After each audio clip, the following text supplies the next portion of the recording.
I'm incredibly lucky in my career. When I graduated in archaeology, there were very few jobs out in the archaeological world, and I was very lucky to get an appointment in Newcastle looking at Iron Age settlement in the Northumberland Cheviots, and that was an area which I'd read about through the works of George Joby. And from there I crossed over into the Scottish side, and I think this is the first fort I ever visited in Scotland, Green Humbleton.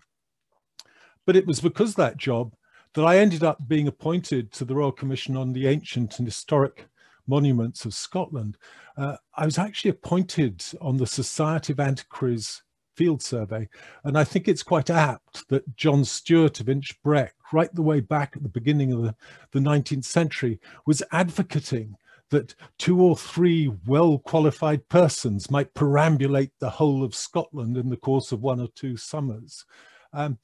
I was one of those 2 or 3 active young men appointed a little over 150 years after he made this suggestion, again, because of the extent of forestation that was going on in the landscape at that time.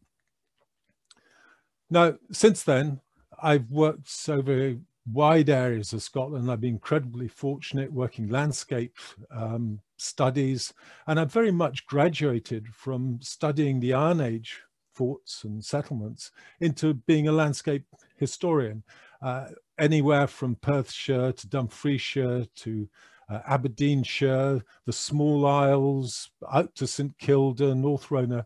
I've been incredibly fortunate, and also covering things like man's first footsteps, as we say, from the Mesolithic right the way up to the industrial remains at Muirkirk, for instance, and doing early medieval carved stones along the way. But the first job I got, funnily enough, when I came to the commission, was Stirling District. Now, I'm sure if I was in Callander, I'd be very wary of saying Stirling District. I might say working in Western Perthshire, but Stirling seems to have stuck, and it was my lot to do some record of the archaeology there. As a callow youth, I can't say I did a very good job, but I did manage to find at least one vitrified fort, and it does mean that I visited Dunmore and Auchinleck some 40 years ago now, I have to say. Since then, my career has kind of gone full circle, having become that landscape historian. I joined in Ralston and Gary Loch's project, creating an atlas of Hillforts in Great Britain and Ireland, based in Edinburgh and Oxford. It's from there that, as I say, I came full circle, concentrating on recording every fort in Scotland through the records, not actually visiting them, but just going out into the records. The object was to be able to compare monuments in different areas, because while you may think of Dunmore as a hill fort, this is what I think a hill fort is. I would concede that my wife is not the tallest, so I'll point her out with the cursor, but it gives you an idea of the scale of some English hill forts. They're absolutely massive by comparison. They're not just massive in the scale of their defences, they're massive in terms of every dimension. I put up onto this screen Longcroft in Berwickshire. It's a typical border fort. It's at the same scale as Maiden Castle, which, okay, it is the biggest hill fort in the whole of England, but it's simply massive by comparison. Even smaller, a promontory fort in Argyll on Islay at Trudenish Point, which you will barely be able to see on your screens. So the object of the exercise was to try and bring together a data set across all these sites so that you could make comparisons between Wales, England, Ireland, and get a much firmer handle on the monument, which is essentially the archetypal monument of the Iron Age. If you say to someone, what do you think of the Iron Age? They'll probably say Celtic tribes and hill forts. That is the archetypal monument. Now, having done that, that's now available online. It's available here at this website. You can go to it. You put a name into the screen at the top there, or you click on a dot, and it'll take you to the site, this Dunmore, with a record of that site. And so that's available to you all over the country, all over Britain and Ireland. Now, I thought what I'd do, having just finished that little bit of introduction as to who I am, was to actually just set out what I'm going to do this evening. I'm going to talk a little about Dunmore and Auchinleck, about the forts themselves, and then going to talk about definitions. What is a fort? Then look at the chronology, and then make a commentary about the overall distributions, what perhaps we can say about them as a result of completing the atlas, and from there just move into a little bit of Callander in context. I could paraphrase Callander in context in, I take a stab at what date your forts are going to be. That's very dangerous to do something like that, but that's what I thought I would do anyway. Now, both Dunmore and Auchinleck actually have a very respectable history of recording, unlike many forts in Scotland where there's absolutely no information available from them before the 20th century. Here we have forts which are recorded in the 18th century. I put up James Stobie's map there, 1783. You can see it shows Bohassel. I put a ring round that. And at that stage, Auchinleck seems to be in trees. Dunmore, it's a very obvious site. You go down that road, you see it. And that presumably is why John Williams visited it in 1777.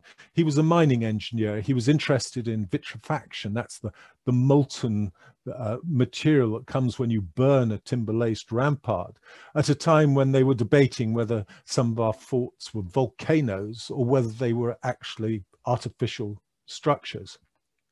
Now, Auchinleck, I put up here the quote from the New Statistical Account, partly because it just seems so extraordinary to us today. It notes, the hill is planted and the ditch and mound on the top have been thus preserved and are still very distinct.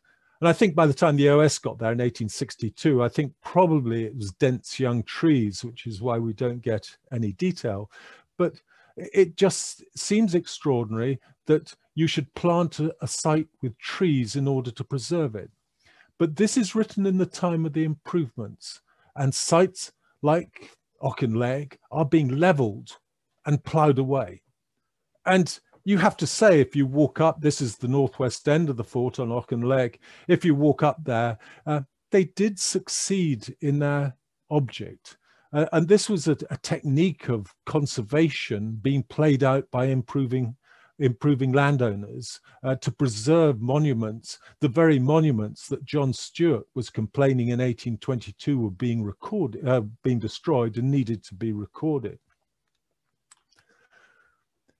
Now, because Dunmore is clear of trees, very obvious, we actually get a series of depictions of it running through the 19th century. We have the Ordnance Survey map of 1862, and then the indefatigable Christian McLagan, the Stirling antiquary. She created a record of it in about 1870, and then David Christensen made another record in 1899, and then there's a picture of the multiple ramparts there. Christian McLagan's, it's a very stylized view. Some of her recording is quite good. Other bits of it, I'm not so sure. I'm sure there's a recumbent stone circle in Aberdeenshire she invented, but that's another story. But David Christensen creates a sketch. Whereas the OS have actually surveyed that depiction, Christensen produces just a sketch. Now, if we compare the two forts, they're so obviously very, very different. On Dunmore, It's a precipitous hill. There's a cliff around the back of it. It's up at 200 meters OD. And when you stand on it, you have this huge sweep of country that it commands. So it's not only highly visible, but you also can see from it. It's got 4 ramparts. There's a record of vitrifaction by Kenneth Steer. He found a piece supposedly in the well in 1957. I'm not convinced. I've never seen any vitrifaction there. I've been there 3 times on the site, I think it is.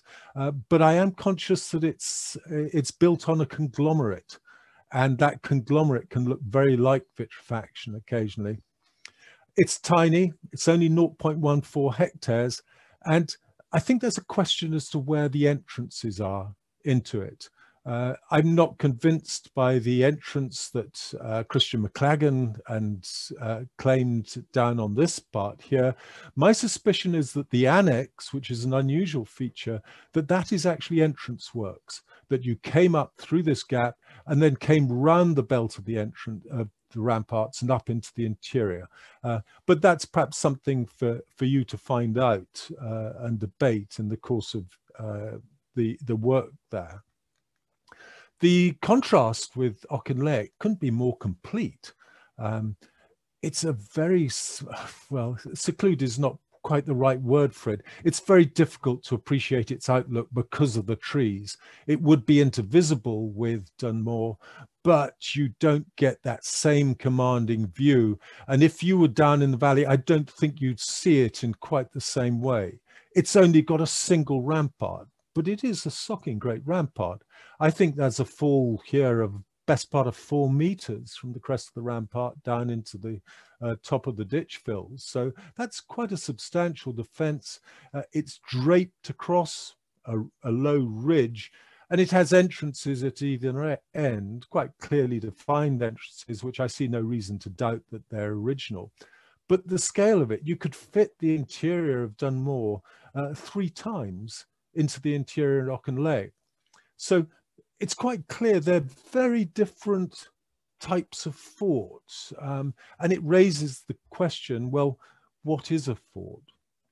Now, in order to understand that, I thought I would step back into the history of recording, because it helps us understand where antiquaries were coming from and where the development of classifications comes from. And I thought I would start with Alexander Gordon in 1726. This actually is my patch just down the road. He describes the forts on the tops of the hills in sufficient detail that I think he's probably visited several of them on the way down the Line water to visit the Roman fort at Line. And he's quite clear the difference between the Roman fort, it's a playing card, as against these native fortifications as he sees them. And you have to remember that he's writing only 10 years after the 1715 rebellion. And he uses imagery which to describe the Caledonians, which is essentially based on the warlike qualities of the Highlander of his day.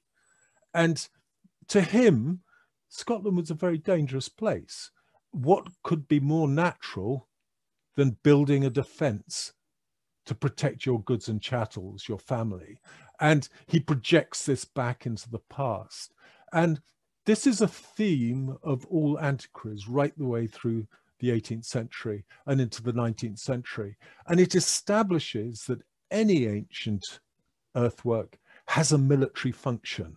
They may call it a camp, but that's a military camp. It's a camp or a fort. It is military by implication.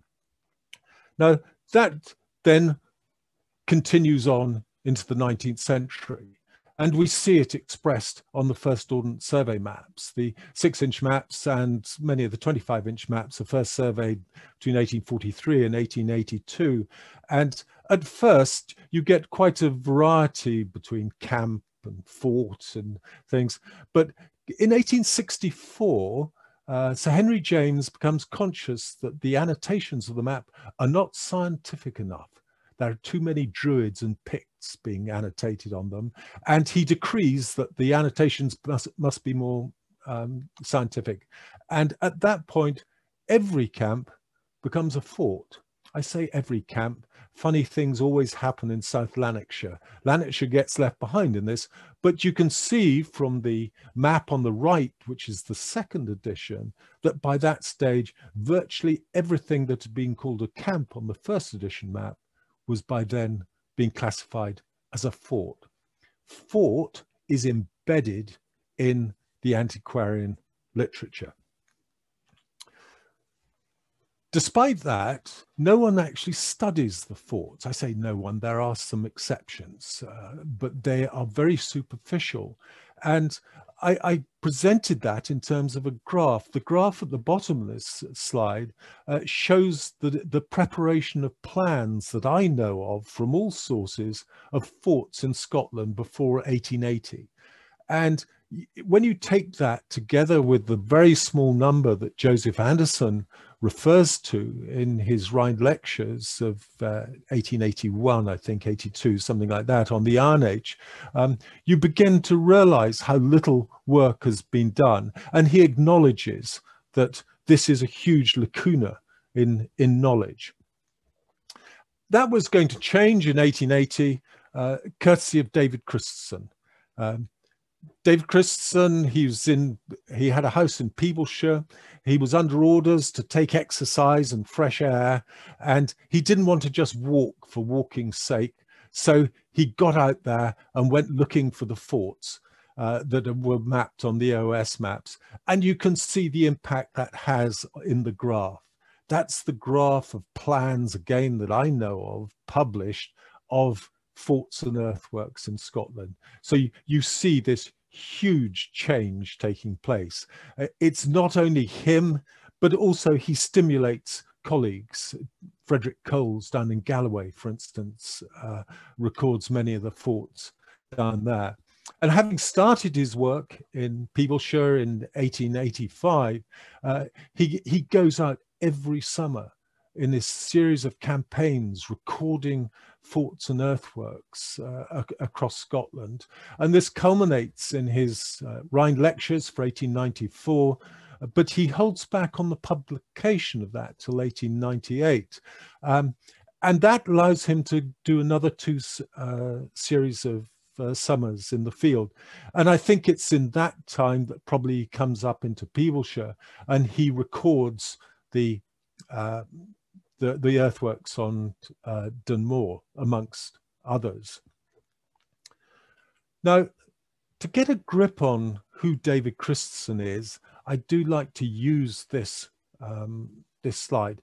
He is a medical doctor, but I wonder if you recognize some of his fellows, because when I identify them for you, it will give you some idea of the company he kept. And why I would consider that he's actually a research scientist, in effect. Joseph Lister, I'm sure in these days of a pandemic where we have to use antiseptic techniques to keep our hands clean, etc., etc. I don't need to introduce Joseph Lister, but he develops, obviously, antiseptic techniques in surgery. There's John Beddoe. John Beddoe becomes a noted anthropologist, writes the races of Britain. John Kirk, companion of Livingstone, he eventually ends up, he's as a noted naturalist and as the governor of Zanzibar. Pringle, friend of Lister, he goes out to Australia, introduces antiseptic technique out there and pioneering surgery of his own. Patrick Heron Watson, the father of modern dentistry, pioneer of anaesthetics. And then Alexander Struthers, whose elder brother changes the way anatomical teaching takes place. It's slightly sad, Alexander Struthers. J.Y. Simpson sends David Christensen, Struthers, Heron Watson, Pringle and Beddoe out to the Crimea to improve medical facilities for the troops in the Crimea War. Sadly, Alexander Struthers catches cholera and dies. David Christensen also catches a filthy lurgy and apparently never practices medicine again, although I'm not sure that's strictly true. Now, the importance of Christensen, he's in that tradition, Victorian tradition of recording, observation and recording. He doesn't go to flights of interpretive fancy like his predecessors, but he is still a gentleman antiquary. And I like to put this picture up at Ardach. When I see their faces, I can't believe tea break on this excavation was much fun. But the important thing is James Cunningham sitting on the left as we look, because he's a civil engineer. He's bringing professional skills into field archaeology. And essentially, this is the cusp between the gentleman antiquary and the modern field archaeologist. And that was going to be expressed with the establishment of the Royal Commission of Ancient Historical Monuments, my parent organisation, as it were, in 1908, under the secretaryship of Alexander Curl. Now, what's interesting about the early inventories, apart from the fact that Curl covered huge swathes of ground, it's extraordinary what he did, but the classification on the OS maps is absolutely fundamental in how the volumes were produced. Everything is a fort still, right the way into the 20th century. And it's not until we get into the inventories published after the First World War that we begin to see the idea that perhaps fort is not particularly useful as a starting point for classification. There are other enclosures here which have other functions. Now, building on that work, on that program, we actually get the first distribution map of forts, which is published. It's published by Gordon Child, the Abercrombie professor in Edinburgh, in 1935. I've identified Dunmore for you there. It's a vitrified fort on his map based on a misunderstanding of Christensen and of John Williams. But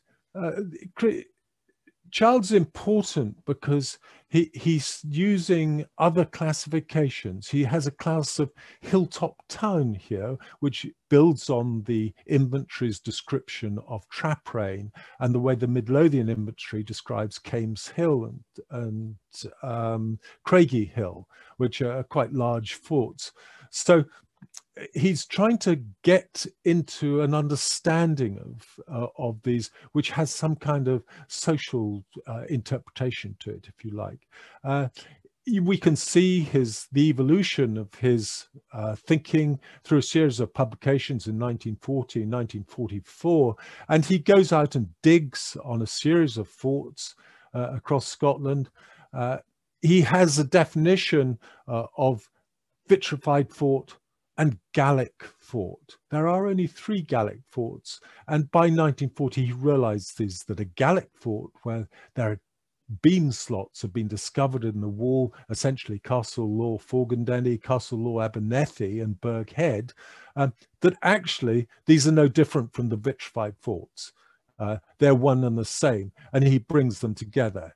He also digs in forts down in the south of Scotland, trying to make sense of this huge concentration that is already apparent on the maps there. At Finhaven, he extensively digs in the interior, and as I say, he begins to understand that this is another Gallic fort. That Gallic fort definition is actually taking bits of European archaeology for timber lacing and introducing it into Scotland. I put up also a picture of Castle Law Glencorse. This is one of his excavations in the south, because some of you might recognize the figure that he's talking to in the picture on the right. That's Margaret Crichton Mitchell, I think. And she became Margaret Stewart, who kept archaeology alive in Perth almost single-handed all through the 1950s, the 1960s, and into the 1970s.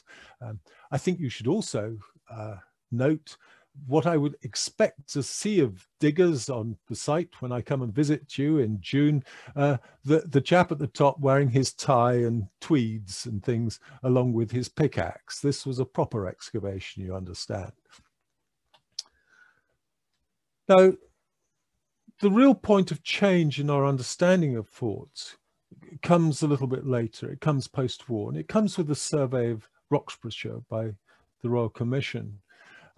They're beginning to understand that some of these earthworks are actually much more complex than they thought. They're not single piece sites. They have sequence, and they're struggling with that sequence. The problem, or the beauty of Roxburgh, is that the war intervened. They thought they'd finished the volume, but on returning from the war service, Kenneth Steer started looking at the vertical aerial photographs, and it just so happens that the 1947 pictures of the Chebiots are some of the most stunning photographs ever taken of the Scottish landscape. And I always sense the enthusiasm, the why we do it, the sense of discovery, because in a single afternoon he discovered 30 new forts and settlements. They suddenly realized that their work in Roxburgh was far from complete, and they had to virtually start the inventory from scratch. And at the same time, a complementary program of excavations was mounted by Mrs. Piggott to try and examine the sequence of defences on some of these forts so that you get a better handle on their chronology and their development. At the same time, we see the development of morphological studies of the settlements, dividing them up into different classes, which reaches its peak in Peebleshire, where they identify no fewer than 6 different types of settlement, few of which we would now accept now as sensible divisions. But they were trying to build an understanding of the past based on the morphology, because there was so little evidence from which they could date the sites. They identified the largest forts as Minoropoda. That's making a relationship back into the Roman archaeology and the development on the continent.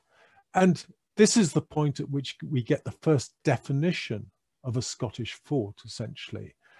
Here, the early Iron Age is represented almost entirely by forts, which, though very small by English standards, are more than fortified houses and reproduce in miniature the constructional features, and in many instances, the same sequences of changing fortification techniques are seen in southern England.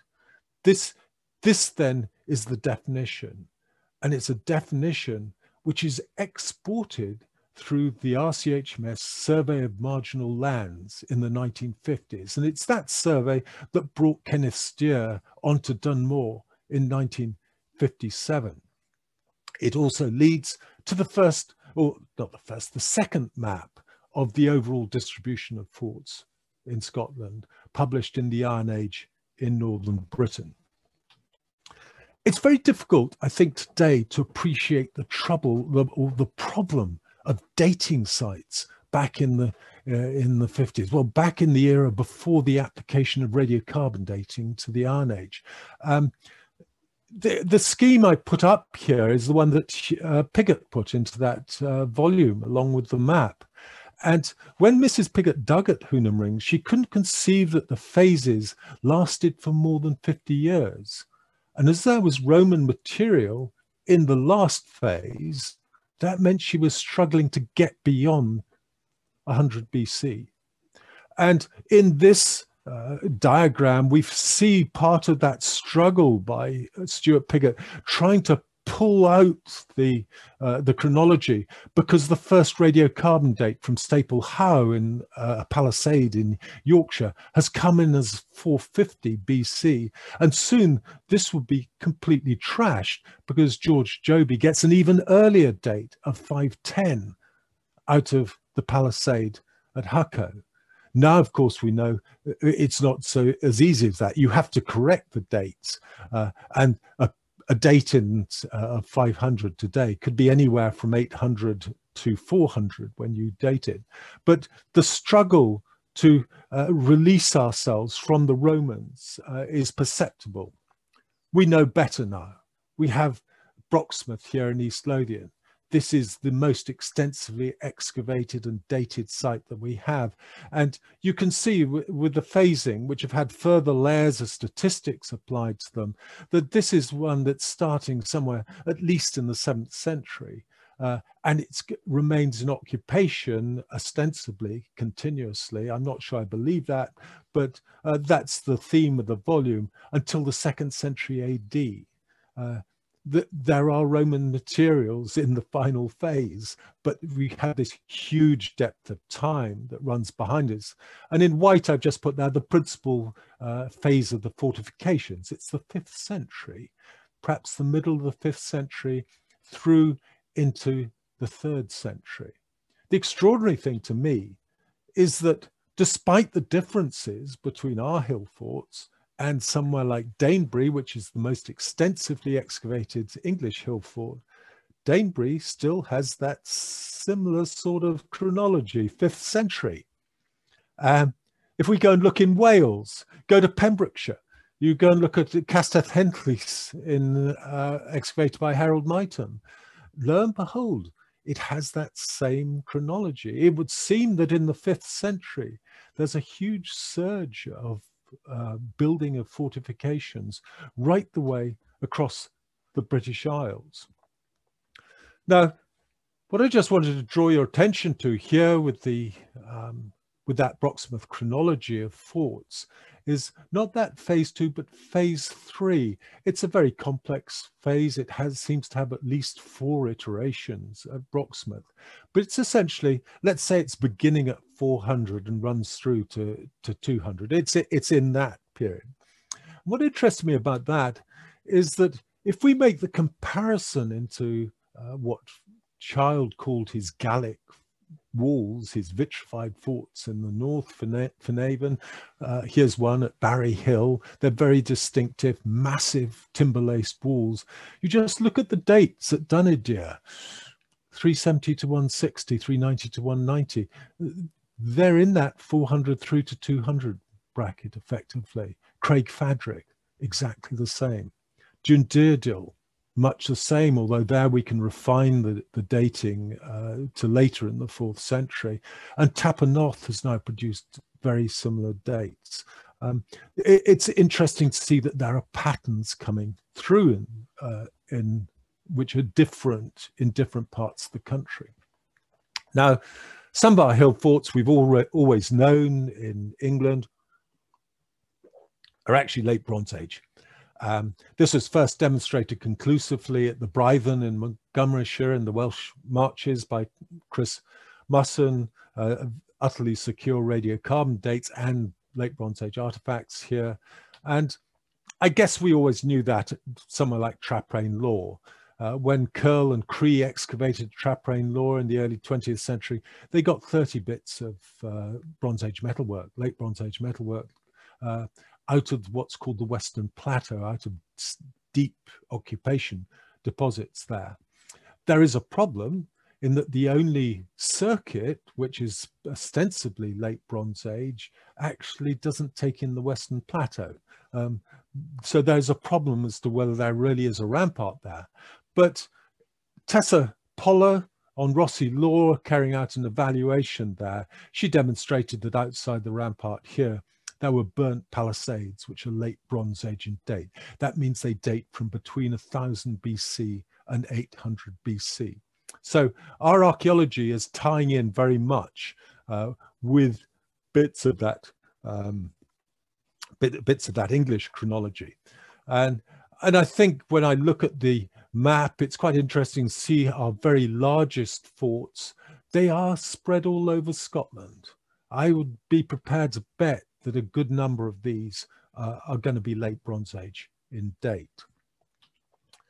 Now, having said that, when we look at somewhere like Traprain Law, the rampart, which I've drawn an arrow to, this is known as the Cruden Wall.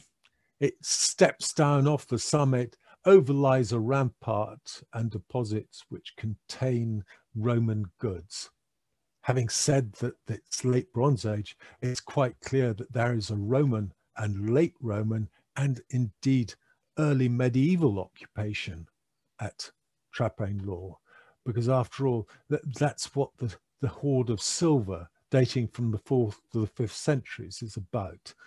It's about the importance of this place in the early medieval period.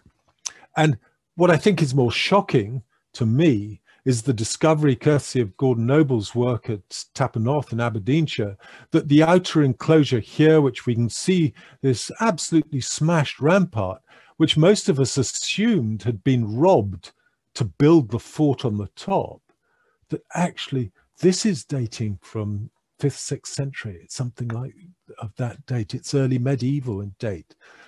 It would seem that this is an important enclosed settlement in the early medieval period. Now, more typically, we've assumed that some of our smaller forts, like Dundurn, that these are the early medieval forts. But it seems that there is that there are multiple enclosures with different functions, perhaps dating from this period. The excavations at Dundurn, like many other what are considered to be royal fortresses, it produces evidence of fine metalworking. It produces evidence of imported Mediterranean goods. These are really important places. They are the capots of the elites in early medieval society. Now, I think that idea of elites, we can see in the early medieval period that we have these capots. We can also now see that we have these big settlements as well, places like Tappernorth and Traprain. The question is, can we project those ideas backwards legitimately? To some extent, I think we can, because if we look at that series of Child's Gallic vitrified walls, that series, here's Knockfarrell in the north, it doesn't include a huge area, but the resources in order to build it are absolutely huge. And while some would say, oh, well, the people got together and they said, hey, I think it's a good idea to build a fort and we'll build this cracking big wall. I don't really believe that. I believe these things get built because there's an individual at the top of this pile who says, you are going to build me a fort. It's going to be big. It's going to be massive. And I'm going to show off my power by the command of resources, the command of the people to build it, all these sort of things. And when you look at something like Knockfarrell, what's really interesting about it is it's not only massively constructed, but it's got these wing walls at either end. This is designed to dominate your view. If you were coming out of Strathpeffer, you would look up to the horizon and this site would appear to be twice the size it actually is. This is a castle in a prehistoric context, in an Iron Age context, a castle in its landscape, I think. So yes, some of these are capots. And I think that feeds through when we look at the burning of these forts as well. Again, I've heard it suggested that, yes, we built this huge timber-laced rampart, so why don't we now set fire to it? Oh, come on. This is insanely stupid. I'm a pragmatist and a processualist. Someone else, you built it, someone else has burnt it. This is an expression of someone else's power, which has trumped your power. And when you burnt this, because these are actually quite difficult to set fire to, this would have lit up the night sky for a week. Hugely important political statements being made here. And you only make those statements on places which are important to the people who you are suppressing. So I think we've got that strand of caput almost certainly running through our Iron Age forts as well. In the border counties, one might see it at somewhere like Cademure, relatively small fort, couple of roundhouses visible in the interior, and it's been provided with a chevaux de frise. No, there are only 5 of these in the whole of Scotland. And this isn't for show, though. This has been placed on the reverse slope in a gully, which if you assaulted it, because we call it a chevaux de frise, as if it's to to prevent horses attacking. No one rides a horse at a wall which stands 3 meters high. You know, it's not sensible. This is to break up infantry attack. That's its function. And here it is, sited in just a position that were you to assault this fort, you wouldn't know you were in amongst the stones until you breasted that slope. Very cunningly situated. But at the same time, some of our other forts, I've just pulled out right now, relatively slight defences, but packed with houses. I'm not sure you'll be able to see them on your screens, but platforms with grooves round the back, that's one in here. And if you look at the local relief model, this is LiDAR data, and just look at the dark dimples across it. Every dimple you can see there is a roundhouse. This must be some kind of fortified village. It may have some significance as a caput, but it's a very different beast and perhaps a very different date. And what that brings us to is there is no single entity that is a fort. That we have a series of functions, and they may change through time. They may change from place to place, and each site may have multiple functions, and it's very difficult for us to get through to what those functions are unless we strip them. We don't stand a chance unless we strip them on large scale. Now, this, of course, poses a problem for the atlas, which caused me to tear my hair for 4 years. We, in the end, identified 3 criteria that it had to meet. It had to have topographic position that it was using to advantage, the scale of the enclosing works to dominate you, to defend, and then the size of the interior, at least 0.2 hectares, and that it had to meet at least 2 out of these. The problem being that if you applied 0.2 hectares, somewhere like Abernethy didn't get in, and that was a problem. Now, what can we say about the distribution? Although we know that these data are cumulative, we know that it represents perhaps 2,000 years from the late Bronze Age right the way through the early medieval period. I think the one thing we can say is it's uneven, this distribution.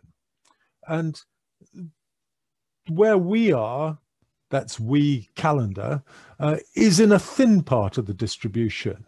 When you compare Eastern Scotland north of the Forth with Eastern Scotland south of the Forth, the density south of the Forth is extraordinary. And the question one would ask of that is that an artifact of the survival of monuments, for instance?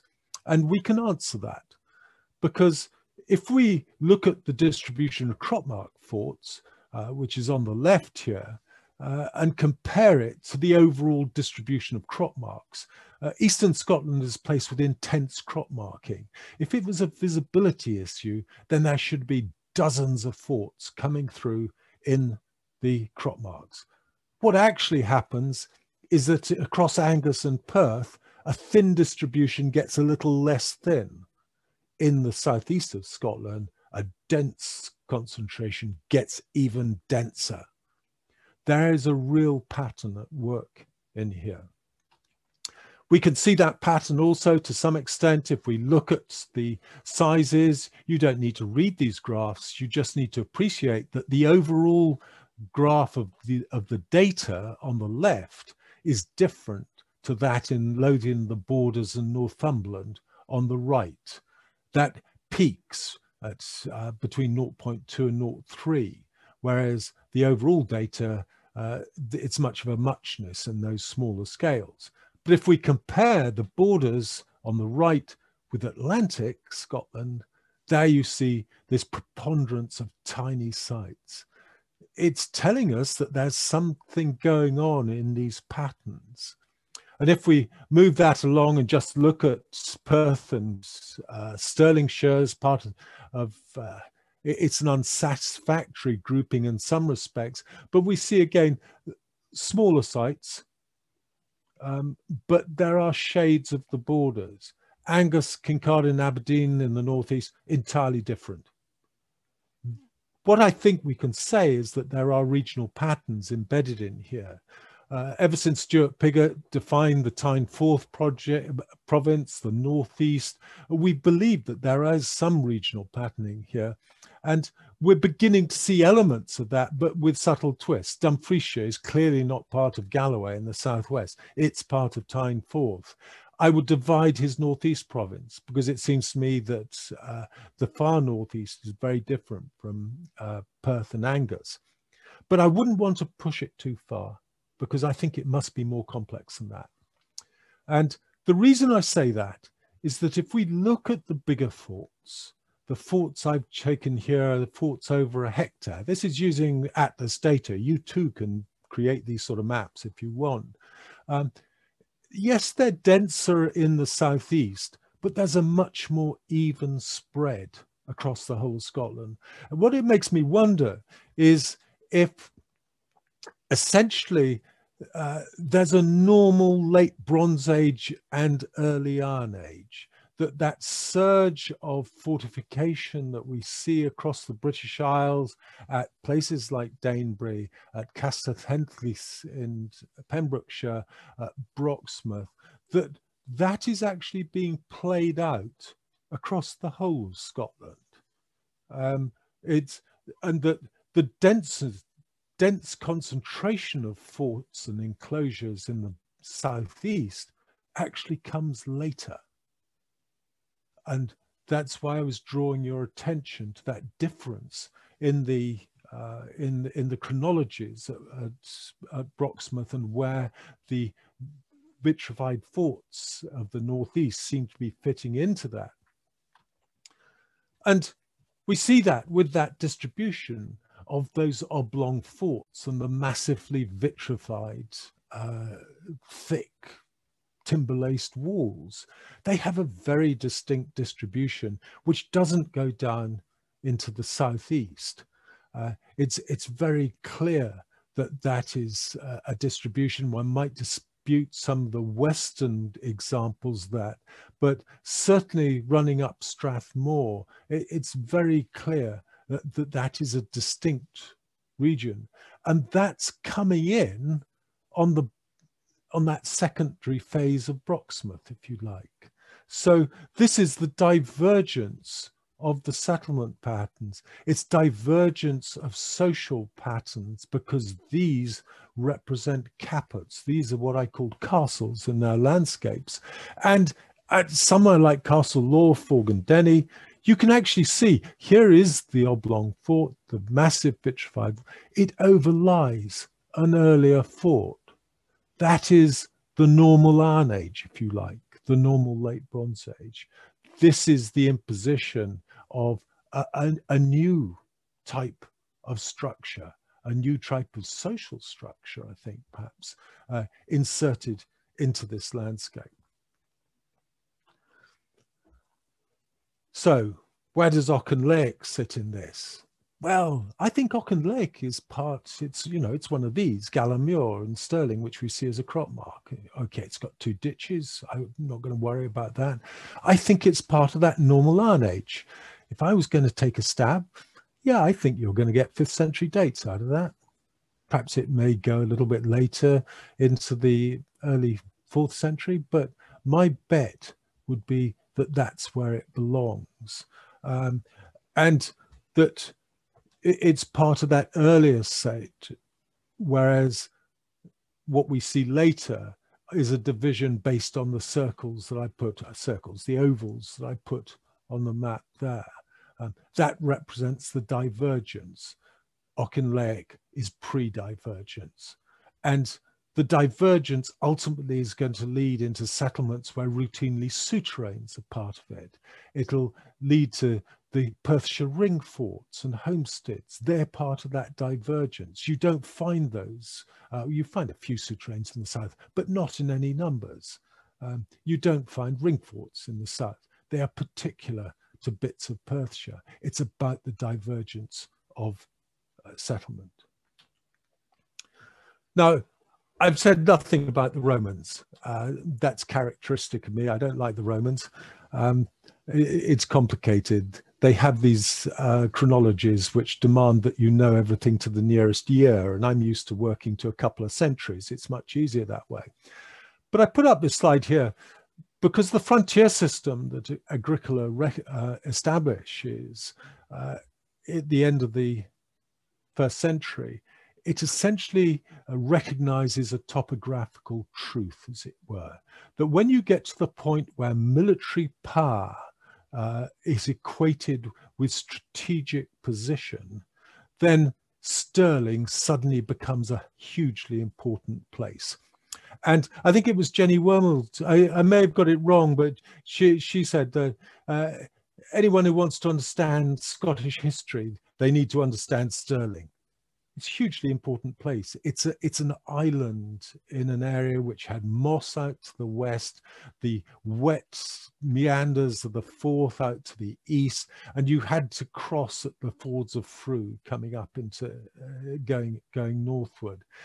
Strategically, vitally important place. It's recognized in the Romans, and I think it's coming through in the documentation, because Dio tells us that at the end of the 2nd century, beginning of the 3rd century, that the tribes that we're told about earlier, that they've merged into essentially two peoples, the Caledonis and the Maiatai.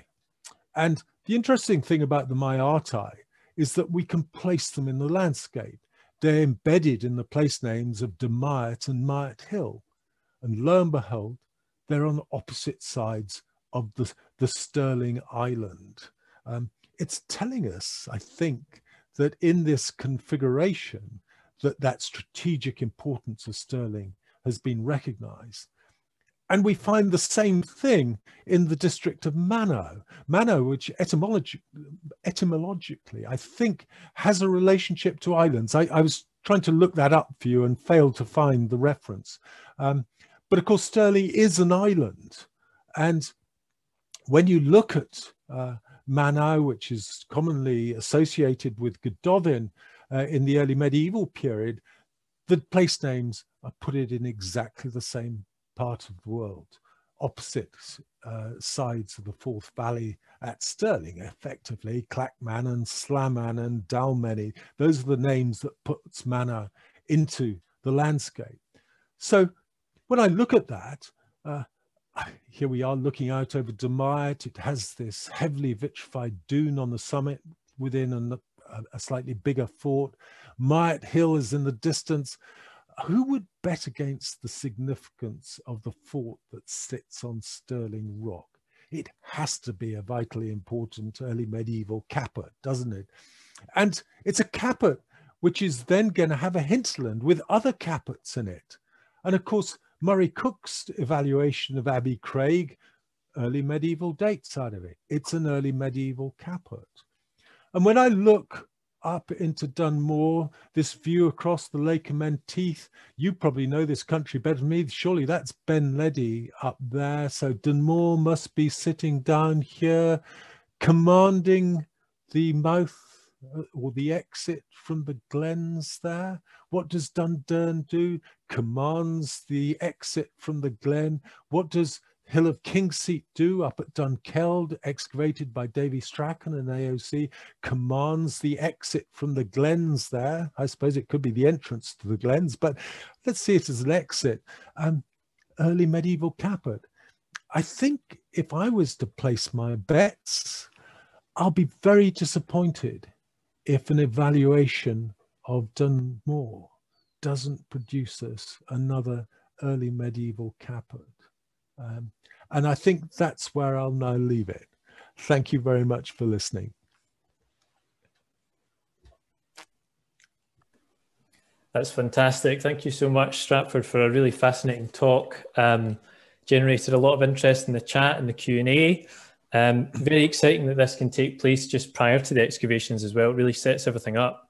So also just to say on that note that for Dunmore, we're really grateful to the Woodland Trust for their support throughout, and also for Auchinleach to Cambusmore Estate Trust. So thanks to the landowners for supporting all this. So I think we'll turn now to some questions, give you a little bit of time to catch your breath. And I might abuse privileges and just kind of ask a question that I think was also in the chat as well, that's on my mind as well, just to clarify. You obviously focused in on Dunmore and Auchinleck, which are, you know, the subjects of the excavation this year. But we know that there's two other, well, we think there's two other possible hill forts in the Callander area, both scheduled monuments, East Torry and the Old Now or Mid Torry. And we'd hoped to maybe excavate these two as well, which are kind of both to the south of Auchinleck, to the southeast of Callander. So I just wondered if you had any thoughts on those hill forts and maybe where they fit into the atlas. I'm wondering if they maybe don't fit into the two of the three criteria or something like that. They're both there. They're both there in the atlas. Easter Torry earthwork, I seem to remember. It's very like Auchinleck, I think, probably. There's another fort at Tamnafallet, which Murray Cook put a trench into. He got a late Bronze Age date out of a piece of wood out of that rampart. I wouldn't say that that dates the fort. I think it's probably just incorporated into it. But I would expect that at Torry, anything you got there would be much the same as what you'd find at Auchinleck as well. The Old Now, that's the site just beyond the bridge, isn't it, where the stone circle is. Interestingly recorded by David Christensen with John Beddoe. John Beddoe is holding the other end of the tape when he records it there. I suspect it's got a dune sitting on the top. I haven't talked about dunes, but one would... The ring forts, circular, quite thick stone walls, perhaps overall roofed. Davy Strachan dug one at Black Spout, got dates which I think are 1st century AD out of it. I can't remember the dates, but it's part of the divergence of the settlement trajectories from Perthshire northwards. And my guess there would be, I think I put the outer earthwork into the atlas as a fort, but it might just be an annex to the structure on the top. I think one of the things, you know, I'm sticking my neck out for Auchinleck here and Dunmore to suggest a date before a spade's gone in the ground. Oh, that's very dangerous, that risky thing to do. But I would suspect that if you put a trench into the Old Now, you probably get a date which is 1st, 2nd century AD out of the structure on the top there, something like that. There are a series of dunes around the Stirling area and around the edges of the mosses, and you've got the brochs there as well at Calder, Bechastle, the one over the other side that Lorna Main excavated, Lecky. There's a whole series of brochs around that area as well. Those should be producing 1st and 2nd century material. And I think the Old Now is kind of probably a poor man's broch, if that doesn't be too unkind to it. Does that help? That's very good. Thank you very much. Yes. And just to say, I think you mentioned Murray a couple of times, but Dr. Murray Cook is in attendance. So hello, Murray. Hi, Murray. Make it along. And he actually just put in the chat, I think when you were talking about Maiatai in particular, that Manau doesn't mean island, but rather Mon. So it's maybe in reference to the Ochels. I hope I've interpreted his chat correctly.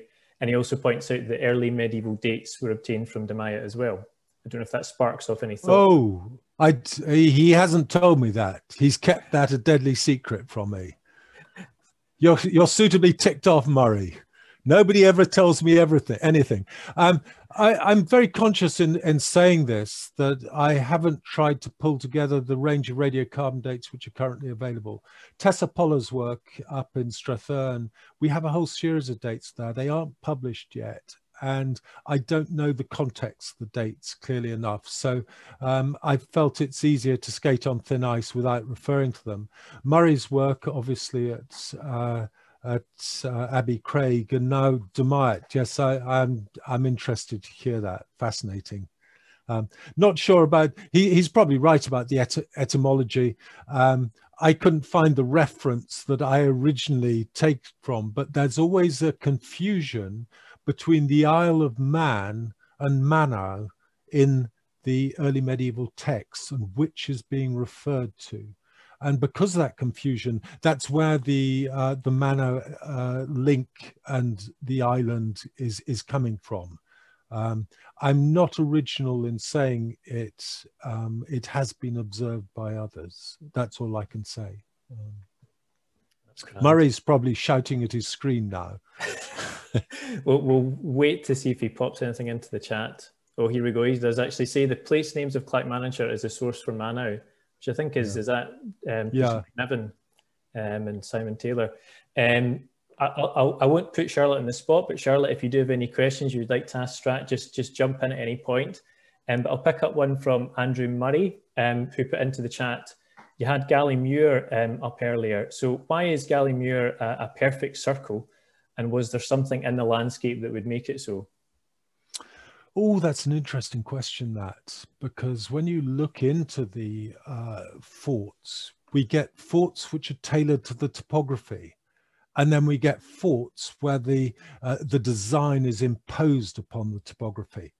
Now, at somewhere like Gallymuir, it's not actually circular. I think it's oval as it happens.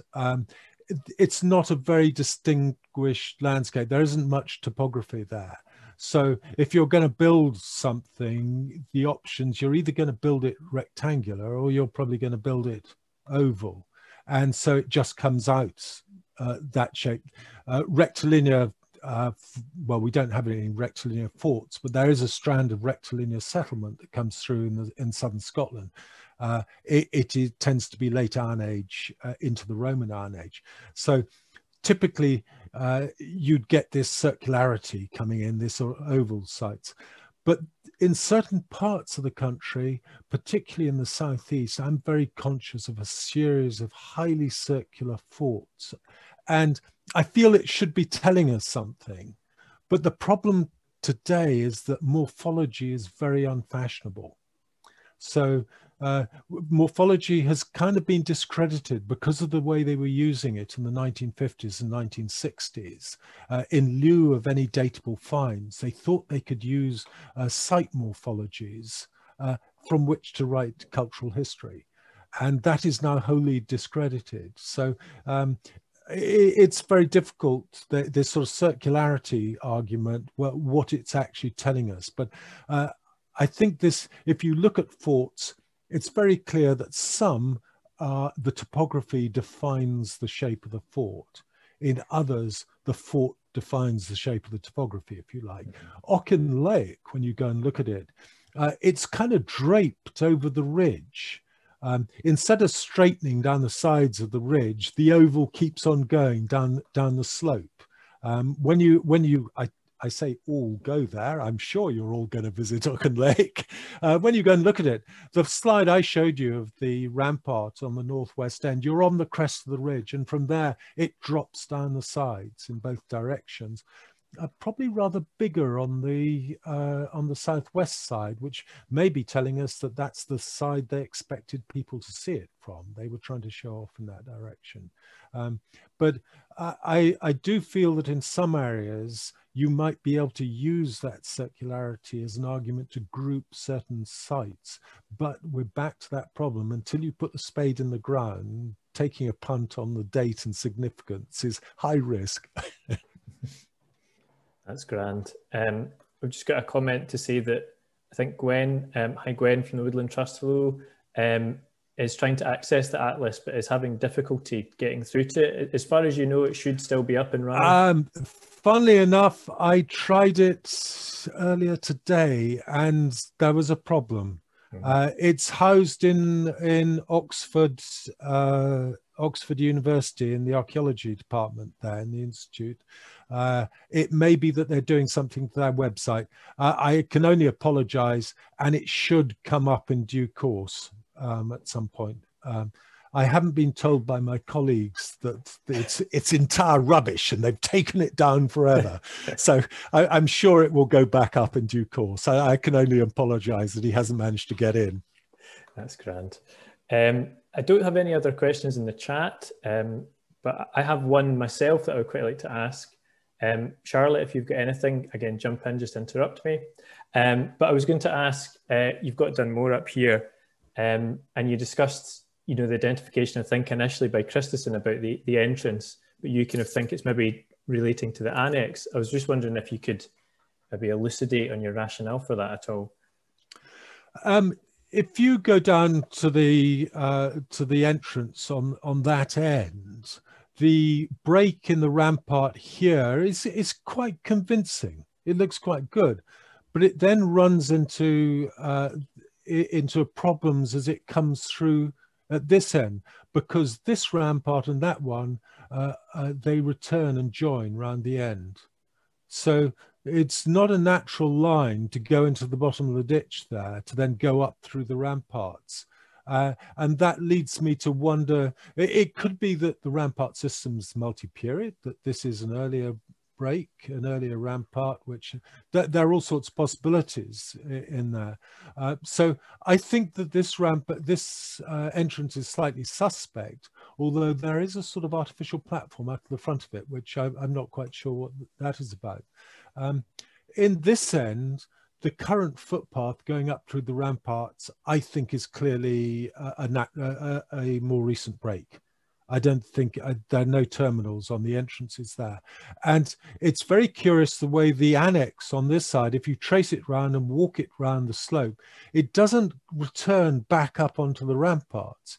It actually fades out onto the slope in there. And what that does is it leaves a gap round the end of the rampart system going up that slope. And my guess is that the annex, which otherwise doesn't have any linkage back into the interior, it's independent if the entrance goes in anywhere else. My guess would the entrance goes in here and it goes round the end of the ramparts. It's quite interesting in here. I think there's potentially quite a substantial building platform of some kind in there. There's no other trace of anything in the interior. So I wouldn't be surprised if you got structures out of this, if you were to dig in there. But as I say, I think it's to do with the entrance and the impressing you as you come in. If you think about it defensively, you'd come in underneath the ramparts. In traditional terms, you'd be right-handed. Your sword is in your right hand, you're waving it aloft, and someone up on the ramparts is chucking stones at you. Bad news. You want your shield to deflect the stones, but it's in the wrong hand. So as I say, I think this is complex earthworks entrance arrangements. That's excellent. Thank you very much. Really fascinating. I think that's the end of the questions. So I can't think of any myself anymore, but I feel like I've abused my host privileges enough, to be honest. So it really just remains for me to thank you again, Stratford, for a really fascinating talk.